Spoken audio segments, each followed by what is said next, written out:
ഇടുക്കിയിൽ 5 ജില്ലാ പഞ്ചായത്ത് ഡിവിഷനുകളിലാണ് ഇപ്പോൾ സ്ഥാനാർത്ഥി നിർണയം നീണ്ടു നിൽക്കുന്നത്. ഇന്ന് പ്രഖ്യാപിക്കാനുള്ള ഒരു സാധ്യതയാണ് കാണുന്നത്.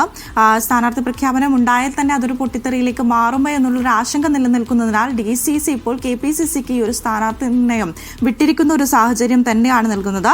നെടുങ്കണ്ടം സീറ്റ് വെച്ചുമാറുന്നതുമായി ബന്ധപ്പെട്ട ജോസഫ് ഭാഗത്തിന്റെ ആവശ്യം UDFൽ പരിഗണിക്കപ്പെട്ടില്ല. അപ്പോൾ ഇങ്ങനെ ഒരു തർക്കം ഇപ്പോഴും നിലനിൽക്കുകയാണ്.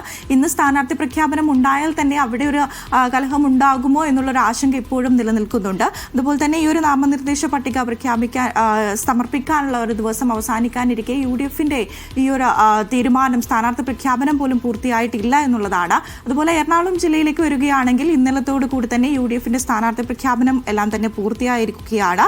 ബെന്നി പുത്തൻവീടിനെ സ്ഥാനാർത്ഥിയാക്കിയതോടെയാണ് അവസാനം പുത്തൻകുരിശ് ഡിവിഷനിൽ കൂടെ UDF സ്ഥാനാർത്ഥി പ്രഖ്യാപിച്ചതോടുകൂടിയാണ് ഈ ഒരു പ്രഖ്യാപനം പൂർത്തിയായിരിക്കുന്നത്.